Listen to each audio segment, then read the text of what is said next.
పురాతన ఊరు దేశంలో వినమ్రుడైన దయగల మనిషి అబ్రాహాము జీవించేవాడు.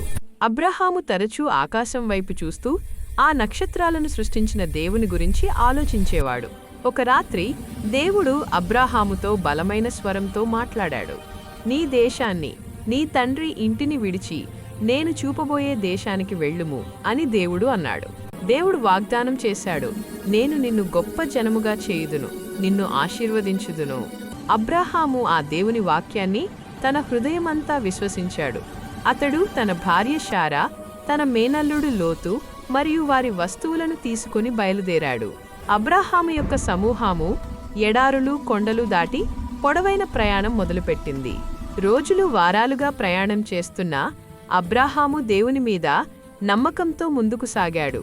రాత్రిళ్ళు పెద్ద ఆకాశం కింద చలిమంటలు వేసుకుంటూ అబ్రాహాము దేవుని ముందు నమస్కరించి ఆయన వాగ్దానానికి కృతజ్ఞతలు తెలిపేవాడు. వారు చివరికి కనాను దేశానికి చేరుకున్నారు. అది పచ్చదనంతో నిండిన సుసంపన్నమైన దేశం.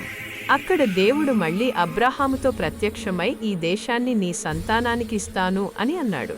అబ్రాహాము అక్కడ బలిపీఠం కట్టించి దేవునికి ఆరాధన చేశాడు.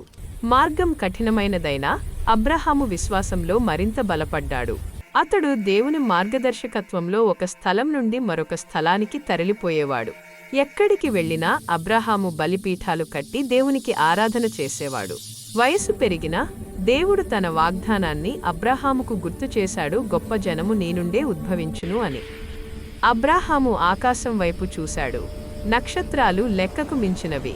దేవుడు అన్నాడు, నీ సంతానం ఈ నక్షత్రాలంత విస్తారముగా ఉండును. అబ్రాహాము చిరునవ్వుతో దేవుని వాక్యాన్ని నమ్మాడు.